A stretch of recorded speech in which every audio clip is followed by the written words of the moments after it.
Yo, yo, yo, what is up, ladies and gentlemen? It's your boy Prad. How's everyone doing? Welcome to another episode of the TraderPrad Show. It's a wonderful Monday. It's a cold, snowy Monday. Well, not that snowy, but it was a little snow today. Cold, extremely cold out here in Toronto, Canada. So clearly winter's here, ladies and gentlemen. Winter's here, and with winter usually also comes Santa Claus rally. So we gotta gear up for that rally that's coming up, most likely at the end of December, going into January. So we still got a little bit of time for that Santa Claus rally, but we're gearing up for all the opportunities and all the fun that the market could present us with. So hopefully you had a wonderful weekend, a nice long weekend, a wonderful turkey weekend for those of you who do celebrate Thanksgiving. The Canadian Thanksgiving was actually in October, so we already had that. So this Thanksgiving, no real turkey or any Thanksgiving, but it was nice to have a good 4 day weekend. Thursday, Friday, Saturday, Sunday. Yeah, 4 day weekend. It was a good 4 day weekend, and I got to enjoy. Play games, watch the market on Friday, go to a concert on Saturday. So it was fun. Hopefully, you guys got to enjoy time with your family and your friends, or if you don't celebrate Thanksgiving, do something fun and enjoy the nice little break away from the market. But now, ladies and gentlemen, it's time to get back into the grind. The markets are back. Sadly, the market didn't really do too much. There was a little bit of a roller coaster action. We saw the market go up, go down, go up, go down, basically end red on the day. Be down, I think, 0.09% on the QQQ, the last I remember seeing the numbers. So not too much of a movement. And when I actually looked at one of the parameters that I was looking at, what the options expected move is for the QQQ for the week's range, it was pretty low. It looks like a lot of people are not really positioning themselves right now in the options market for a volatile move in the overall market itself. So we have to be very selective with the type of stocks that we want to trade, the type of stocks that we want to be focusing on, and I think the reason why is because the end of the month there's a big rebalance coming in, the Stanley rebalance. So a lot of firms and funds are probably just waiting for that rebalance to come into place and then see which way we can position, maybe a higher move in the market or a lower move in the market. So I think until we go into the end of this week, end of this month,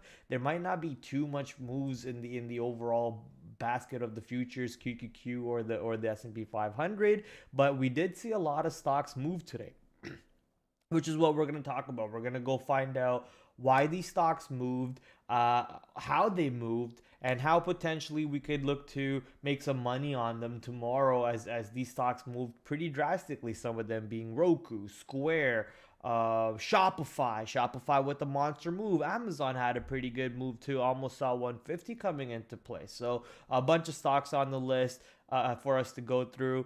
I, however, did not really do too much trading today, and nor did I remember to take screenshots of my charts. So we won't be able to go through my charts on the day, sadly, but you won't be missing out much on that side anyway. So we'll just go dive right into looking at all the plays for tomorrow, understanding where the stocks moved, and finding how to make that sweet little dollar. And then maybe we'll wrap it off with a quick little video from SMB Capital. If there's anything that we haven't seen yet or anything that we find interesting, we'll watch that video and then we'll see if we learn something new from it. Real quick, going back to the chat over here, TH number 2, Cody. I'm not reading that name, but hello.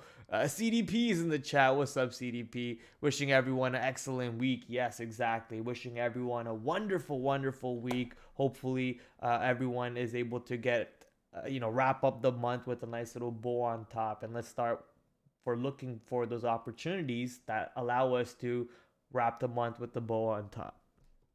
Starting off with I just have Bitcoin up over here because I was looking at Bitcoin for a possible trade on Coinbase and Riot and Mara and whatever. I mean, Bitcoin is doing exactly what we thought it would. On the last few streams. We said now Bitcoin is looking like it's getting ready to form a horizontal support and resistance instead of a channel. So now we're waiting to see if this lower end of the range on Bitcoin continues to show support, and the higher end of the range eventually breaks out and we start seeing a bigger move, at which point Coinbase, Mara, Riot, all of which will be very much in play. Coinbase was actually monstrous today to the north side. It is on the watch list. We will talk about that. But first, we always love to start off with the earnings play. So why don't we show you what stocks moved in earnings today in pre-market and what stocks are moving in earnings today after market. Pre-market, we had CRNC. Don't think it's too much of an importance over there, but we do have Zscaler, ZS, or ZS, however you want to say it. ZS coming out with an earnings report after hours. I did, however, I did look at the chart of Zscaler, and I did chart most of the stocks already because I changed up my schedule. I changed up my schedule a little bit. Now I'm waking up at 5 in the morning, running to the gym straight first thing in the morning, working out, finishing everything over there, taking a shower, then going to work from there after gym. That way I can get home a little bit quicker. I have a little bit more time to do my charting. I'm not spending late nights charting, and then that way I have a little bit more time at night to play my little games here and there and go to bed quicker. So now your boy is trying to change up his routine a bit. So because of that, I got home a little bit quicker. I was able to do some charting before stream, and that will actually allow me to find my levels better instead of giving you guys some levels and then I chart after stream and I find other levels that I'll be interested in, and sadly I won't be able to tell you about those levels. However, now that thing changes. So let's get back to the market. Zscaler announced their earnings report. This was a positive earnings report. I do also want to read this one over here about Zscaler. So let's go to in-depth analysis. Zscaler falling despite solid beat and raise on the October quarter report, weighing on cybersecurity landscape. It was tough watching the stock market today, not because of how poorly it did, but because of how little it did. We talked about that until there was some seesaw action in the last hour of trading. The major indices had a mixed disposition throughout today's trade, as neither buyers nor sellers showed much conviction. S&P 500 declined 0.2%. The Nasdaq small performance edge to the downside. Blah blah blah blah. This is just all about everything other than Zscaler. Can I see something about Zscaler, please? Oh, there you go. Beat, revenue. Okay. Is there anything else about Zscaler? Not really. So this report sucks. There's nothing here for us, but this is called the after hour report from briefing.com. Shows you all the other movers though. There's some upgrades that happen in the after hours, some downgrades, some earnings data, tomorrow's earnings stocks. Obviously tomorrow pre-market PDD, which is also on the watch list over here. So Zscaler, Pinduoduo, Bank of Nova Scotia, CrowdStrike for the after hours, Workday for the after hours, Splunk, I think, which is getting bought out if I remember correctly, HPE, HPQ, which is also the same company if I remember. Already announced a report, so HPE is coming out a little bit later, so we'll see how these one how they differ from their other part of their company. I don't think there should be much difference, so we'll see how it comes out. But Pinduoduo is the big major one, and Zscaler is the major one for tomorrow's trading, and then the next day will be CrowdStrike, probably Foot Locker, Snowflake, and a bunch of other stocks. So coming back to our watch list over here, Zscaler on the positive earnings report actually pushed to the downside, breaking multiple levels over here, and now we are looking to see how the stock trades into this 175. I think the stock actually goes into 170 right down over here, which is a nice triple top. The stock tried to find some bottoms over here a couple times, but then drop right back into the range. So I think the stock could easily drop back into this 170 area, which is right down over here. We are currently hanging right near this 175, 176 area after the after hour report. So according to the after hour move, I'm interested to see how the stock behaves near 182. So that ends up being one of my ranges for resistance. How does the stock behave near 182? If the stock is able to trade above 182 in pre-market itself, I mean, where does the stock close? 191.91. So let's just go up a little bit more. 191.91, somewhere over here. And dropping down over here is only a 6% drop. So I mean, it could easily how do I do this? Okay, let's do that.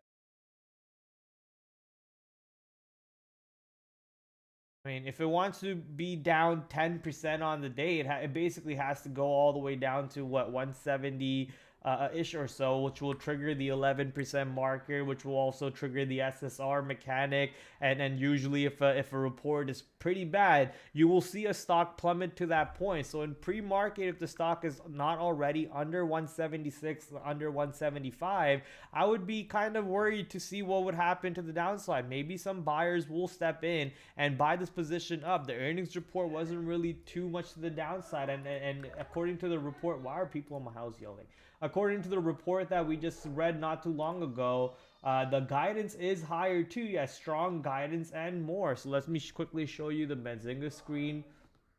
Here you go, Benzinga screen coming in. EPS beat, revenue jumps 40%, strong guidance, and more. But not being appreciated by the Wall Street market and clearly pushing to the downside on Zscaler. So if we are interested in the short side, we need to see the stock already below 176 in pre-market, in my opinion, which in that case, a break of 175 could give us a move into 170, maybe even lower than 170. But because of how strong the report is and how strong the guidance is, I'm thinking the stock actually holds up in these areas. We start seeing the stock trading above 181, 182, and a move right back into yesterday's ranges, which is right into 190, 192, 194 areas. We did pop up originally on the earnings report and then sold off. So that pop high happens to be around 200. So if the stock does reverse and starts going back into 200, that could be a potential area to think about trying a short, or maybe dumping your longs if you're already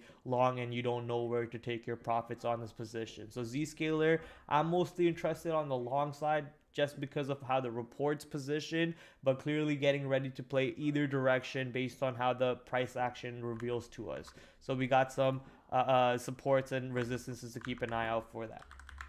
Pinduo Duo reports earnings pre-market tomorrow, so we could look at levels at the moment, we could prepare for it, but the stock most likely gaps up on a good report into a whole new range, at which point we have to rechart and re-level or remap some of our levels for ourselves. The only part where these levels come into effective for us is actually when the report's negative and it's pushing to the downside, because we have a lot of areas where the stock has shown support, resistances which can previously resistance turns into new supports, and we can play off these levels. But when it's to the upside, these levels are really old. We can't really rely on them. You could expect some of these areas to come back into play, because people do like to trade around these same areas. They'll put the same lines in them in their charts too. They'll go, oh, double top, I want to short here. Oh, double bottom, oh, I want to see for supports over here. So people are going to try and have those same lines. Not try, people are most likely going to have these same lines and will be trading around those areas. So it'll be nice to expect, or nice not expect, it'll be nice to see what the stock does into these prices, but I'm not expecting anything to actually happen into these prices. On a good earnings report, let's see if we can push into 127, into 144, and then see where we can trade off. It might have to put some new lines in somewhere in between these ranges based on a pop up and on a pop down. Like I said, we got a bunch of areas over here. I think we first test this 100, 105, 100 area. The previous earnings report was pretty bullish, which popped the stock into a new 52-week high. We were looking for the long of this area off this report. We actually, I think, remember trading this long, if I remember it correctly. So now we're waiting to see if we can get another nice earnings report trade on Pinduoduo pre-market earnings report. So keep that one on your watch list. Don't not ignore it.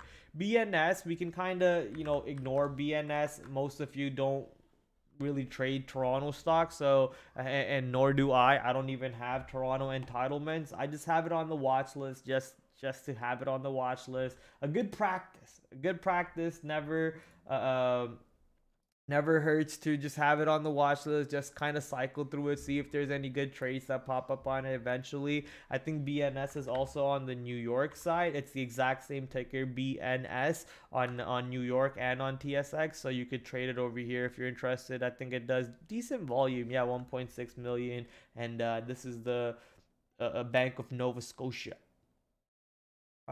Next stock on there obviously is Shopify, which one this stock had a monster move today to the north side. I think 5%, yeah, 4.8%, as you guys can see on the right side of the screen right over here, taking out a previous resistance around that 71.50, taking out that 71.50 and just ripping it to the north side. On the dip buys at 71.50, I actually got some longs right at the 71.50 area. I got long, but I did not like how the stock on the 1 minute was just constantly trading under today's VWAP, just getting rejected by today's VWAP. Yeah, we got buying coming in right above 71.50 every single time, but then as soon as we would push into today's VWAP, after especially the first 5 minutes, I didn't like the weakness over here. So I thought, the trade was a nothing burger, so I punched out of my long, and I missed out on a big move over here to the north side on Shopify today.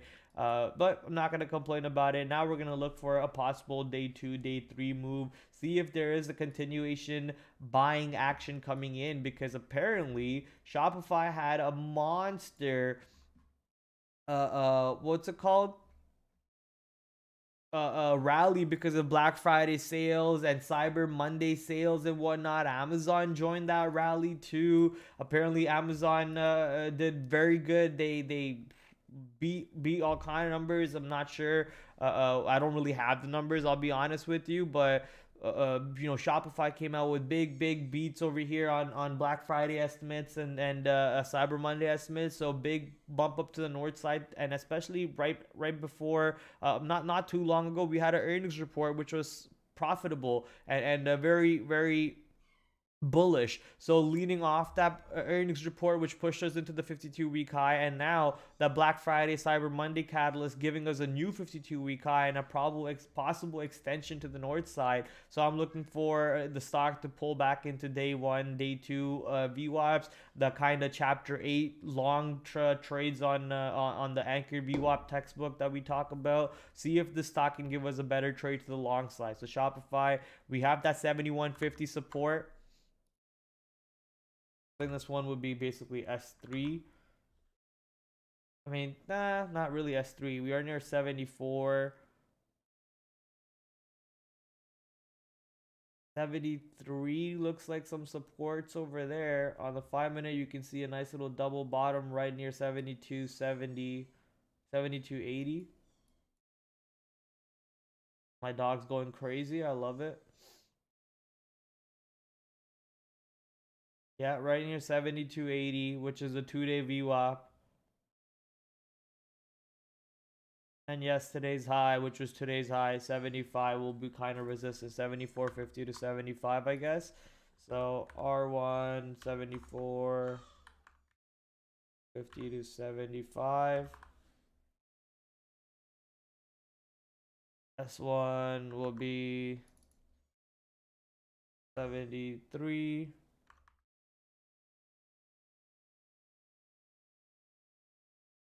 S2 will be 71.50, and that's gotta hold in my opinion. This could technically be the inflection point. The stock might decide to have some support over here in these areas. It could just not have support, go back and test that 71.50 and then pop back up into today's range and just trade in today's range. So you want to be careful, and if you do see the stock trading near today's high and getting ready to burst above today's high, then that could be a breakout long into 74.50 into 75 for a bigger extension up move north side on Shopify. So a couple ideas over there on Shopify for the north side.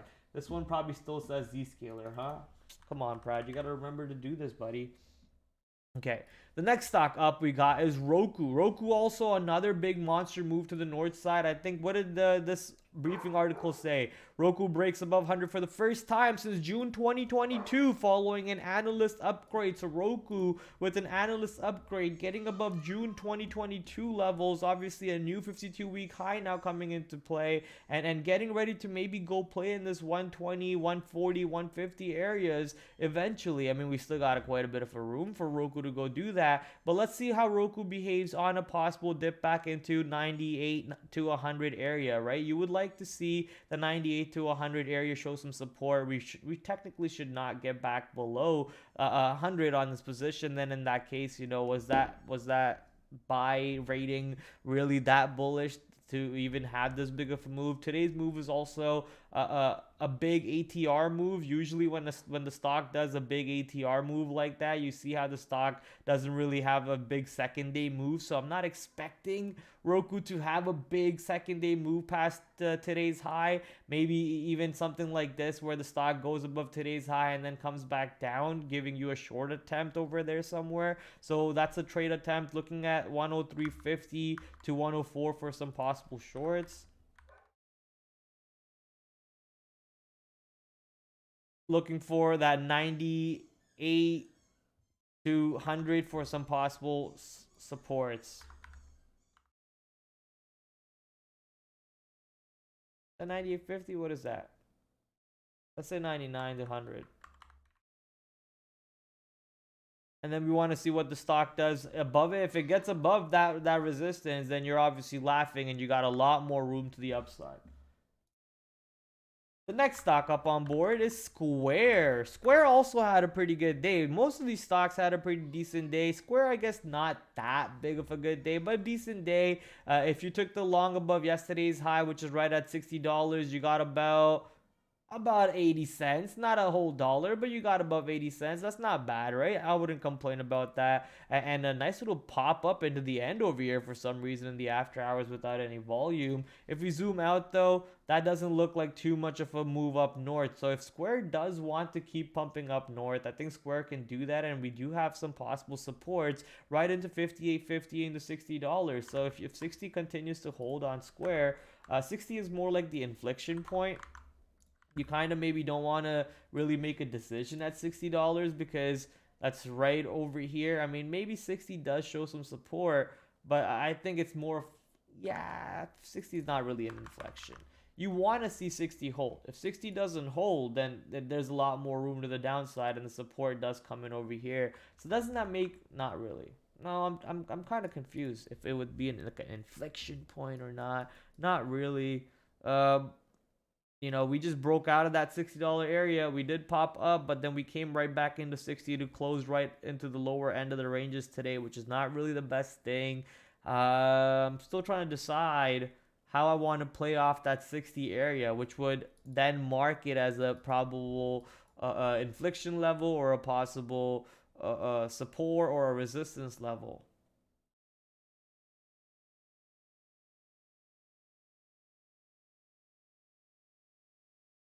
Think if there is a bigger room tomorrow, we have to see that 60 hold and 61 breaking, right? So between this range is kind of no trade in me for me. I want to see 60 holding and I want to see 61 breaking on Square for a bigger move up to the north side.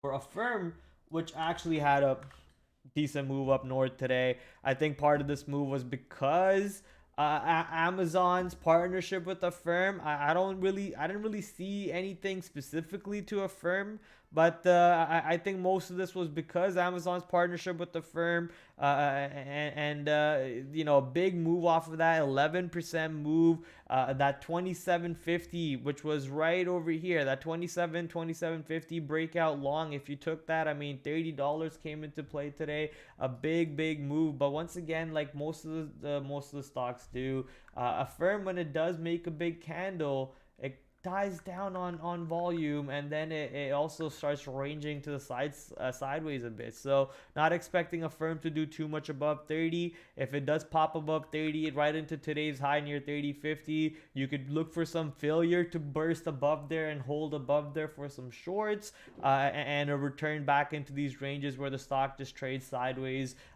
for a couple of days, in my opinion, in these higher end of these prices. So if you are looking for a trade, maybe some support, some pullbacks into 28.50, the lower end of this range over here today, right into 28.50 would be a great area to get long. If 29 does hold, that's possible to get long over there. But if the stock is opening up in the higher end of these ranges, then I most likely want to be looking for that failure somewhere up top for that short on a firm. So as for the levels I'm interested in, so today's high 30.50,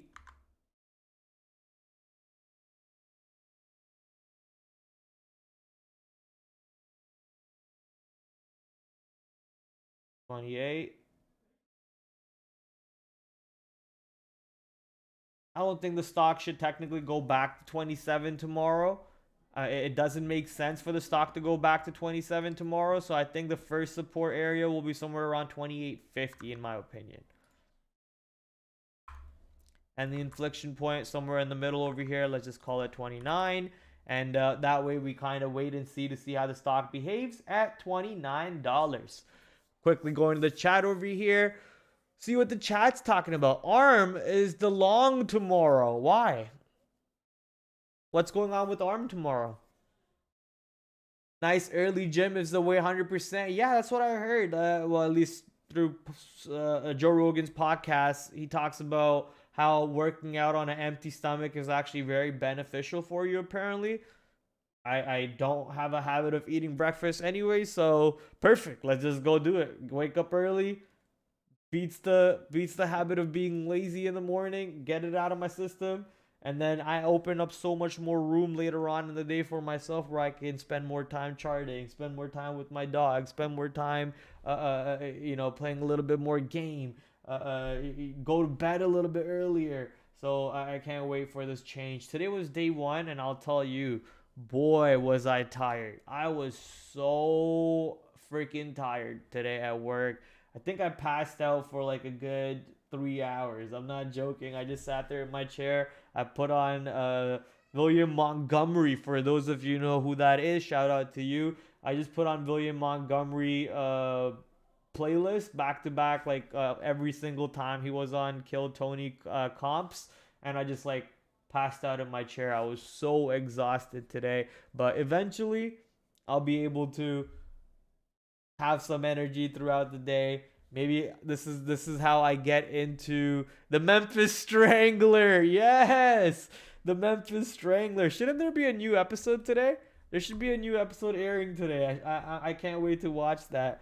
But maybe this is how I start getting into drinking coffee. Or G Fuel, sponsor me, G Fuel, please. I need caffeine. I hate the taste of coffee. You have caffeine in there. You can help me out. G Fuel, sponsor me, or GamerSub, sponsor me. I would appreciate that very, very much. Okay. Whew. Now, let's get back to the rest of the stocks we have on the list. We don't really have too many stocks today to talk about because, small watch list, earnings reports, earnings boards are dying, sadly. So smaller watch list, which just means more focus on the ones that are actually moving, the ones that actually have a reason to be eyes on and a reason to be traded. So better for us, smaller watch list on than what we're usually used to seeing. NOVEMBER 27. No, this is for tomorrow, so 2023. Okay. The next stock over here, ladies and gentlemen, is Palantir. So let's go head over to Palantir.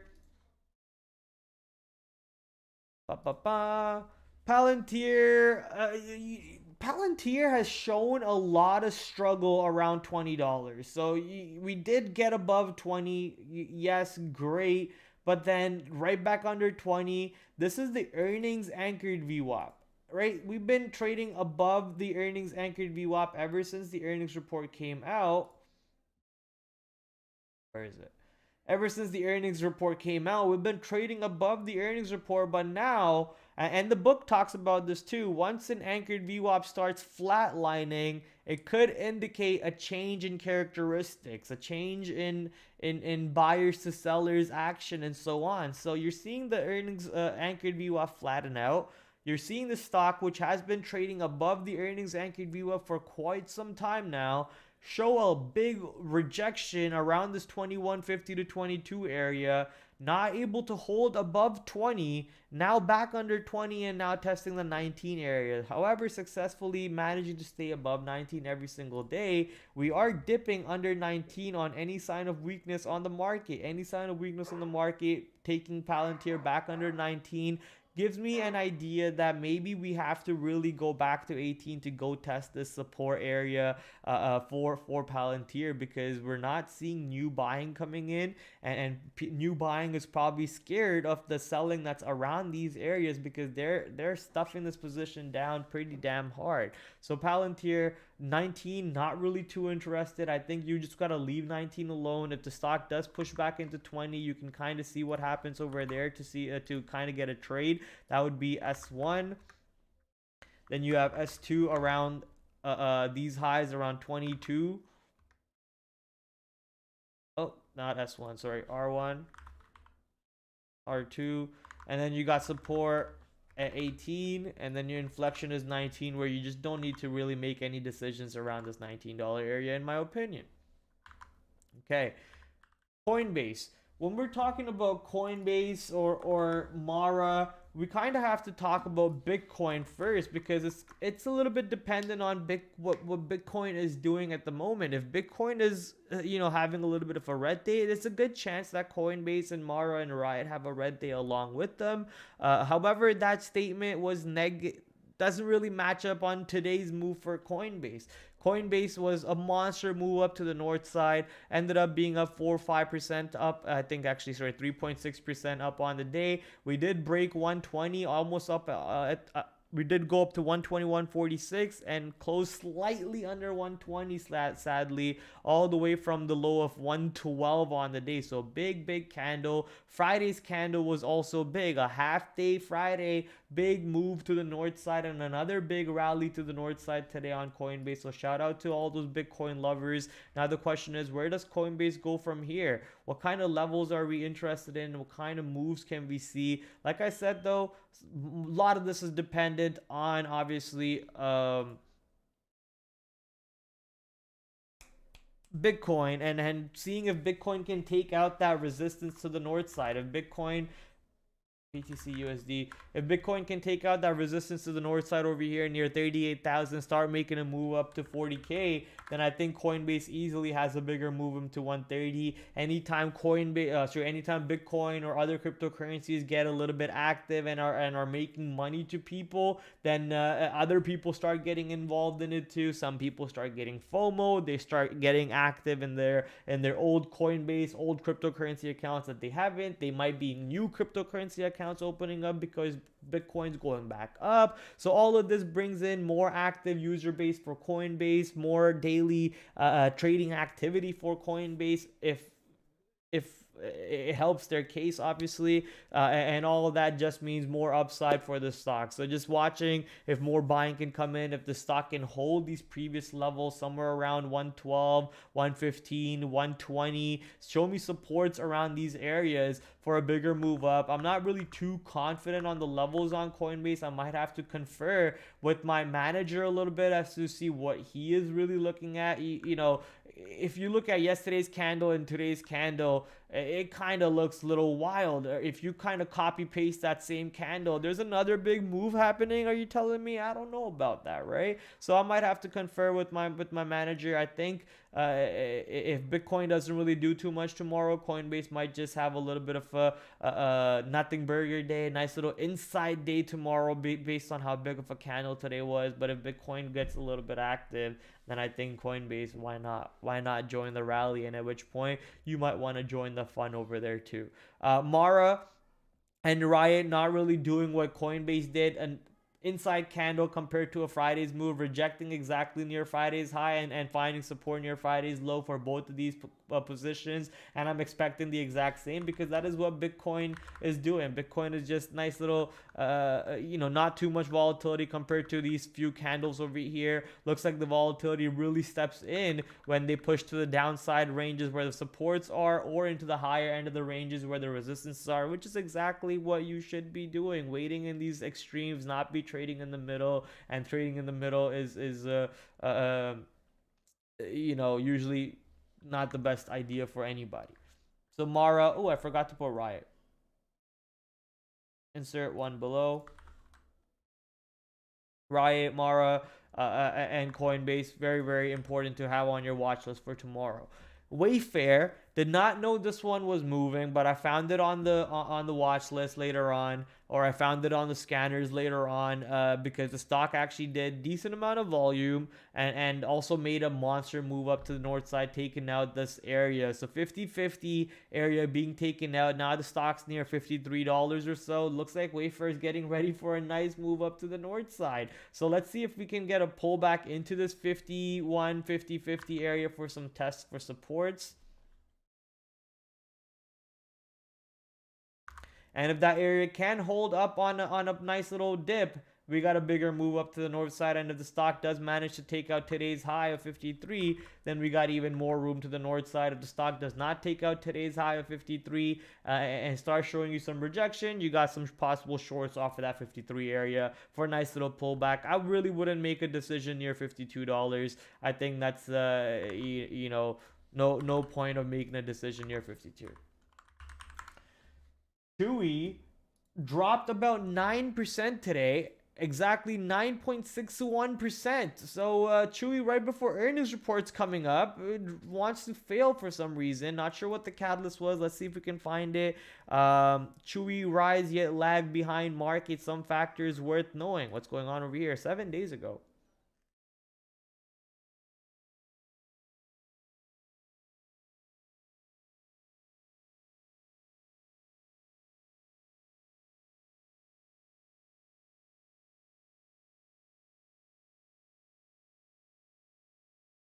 This was 7 days ago. So what was so important today on Chewy that you brought in a big drop over here? Obviously, Chewy looks like it has some solid support around $16. You got a little bit of an inflection point over here near $17.50. You might not want to make a decision at $17.50. You might want to wait to see if the stock is at $16.50 to see for buyers. And how much lower can the stock really go? That's the all-time low on this position, right? All-time low. The earnings report's coming up.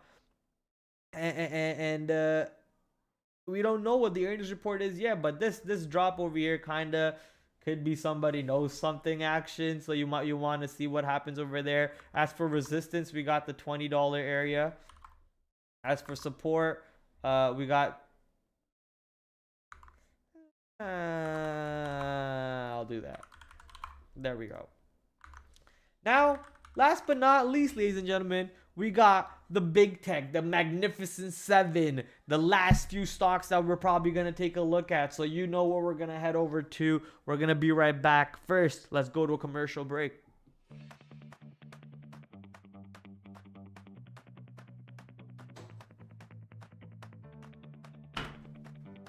Hey, you there. Yeah, you with the Manscaped shirt. Are you tired of decoding the stock market? Are you looking like this guy, always lost after every single day? Well, look no further. Today, we got a brand new offer for you from TraderSync. This software will help you identify exactly where you're losing, where you're winning, and how to maximize your profits. Use code PRAD15 at the checkout. If you start journaling your trades, you will start trading better, and you can start looking like this guy. So what are you waiting for? Go on out there, go get yourself a TraderSync discount, use code PRAD15, and they also have a Black Friday sale going on with 65% off. Don't be late. And we're back with our regular schedule program channel. Back to TraderPrad show. The last few stocks over here, last but not least, I know Josh is patiently waiting to go to watch Kill Tony. Trader Fernando Jude Fernando's in the chat. What's up, Jude? How you doing? Long time no see. Hopefully you're doing great. Glad to see you in the chat. We also got Blind Jedi Momo in the house. T8 CBD oil for dogs. Cam and Anxious dog. I got my brother playing with my dog downstairs. He's probably riling him up, and that's why my dog's going crazy. My niece is over too, so they're probably just playing downstairs. My dog's actually pretty calm, unless you get him hyperactive. You get him hyperactive, he gets hyperactive. But hey, let's finish this up because as Josh, I also want to go watch Kill Tony. It's one of the best podcasts out there. If you're into stand-up comedy, you will love Kill Tony. So you might want to go check out Kill Tony on YouTube. Comes out every single Monday. So I can't wait for it. We're going to go watch it. But first, let's go finish this over here real quick. You guys, oh, sorry. Didn't mean to do that. I'll turn that off right now. Bang. But first, let's quickly run through the big tech. Like I said, ladies and gentlemen, let me quickly log in over here while I talk to you guys. The options markets are not really expecting the options markets aren't really expecting too much move on QQQ and the S&P 500. Their volatility ranges are pretty damn low at the moment. So if I can quickly show you this screen, you can see how the SPY, okay, fine, SPY, if we go to the 1 week, give me the expected move, you can see how it's only 0.8% expected throughout the whole week. We're not even expecting a 1% move for the whole week over here on the S&P 500. And for the QQQ, for 1 week, we're expecting about a 1.2% move on the QQQ. So not even like I think what was the last week's move on the QQQ? Let's go quickly check that out. QQQ, let's go to 1 week.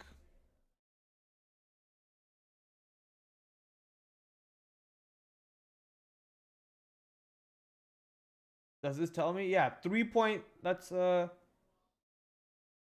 wait. A 0.9% move last week, and the week before that we got a 2% move, almost a 3% move, and a 7% move, which started this whole craziness in October. 7% move, 3% move, 2% move, 1% move, and now we're barely even expecting a 1% move on the QQQ into this week. S&P 500, very, very little range expected. And at the end of this month, there's a pretty big portfolio repositioning happening. One of the biggest portfolios in the world gets repositioned, so I think a lot of people are just patiently waiting for that. So not really expecting too much volatility on the big tech basket over here. Some of the stocks are, however, in ranges where you could possibly pull off a trade on them, such as Microsoft into this 380 area, Nvidia into this 470, 480, 500 areas. I think 500 most likely comes back into play pretty soon enough for us to play with it again. We also have Amazon near 150. Amazon pushing into a nice little 52-week area high. That Black Friday catalyst, that Cyber Monday catalyst helping them out. And in Canada, we don't have Black Friday, but we have Boxing Day, which is the day after Christmas, the day after Christmas. So I'm not sure if Amazon has Boxing Day sales, but I'm expecting some boost off of that one too. So more upside. If they had a blockbuster Black Friday, I'm expecting a equivalent, not as big but somewhat decent Boxing Day in December for them to come off. A lot of people buying gifts into December too. So retail has to have a Boxing Day sale along with the Black Friday sale, in my opinion. So more reason to keep an eye out for Amazon, Shopify. Be selective with your names. There's no reason to go out there and trade Google, Meta every single day out there. They are currently stuck in very, very little ranges, as you guys can see. You can trade, however, Tesla and Nvidia, because they recently did have earnings catalyst. They also move around every single day in these wide ranges. AMD having an inside day continuously, so AMD kind of boring at the moment.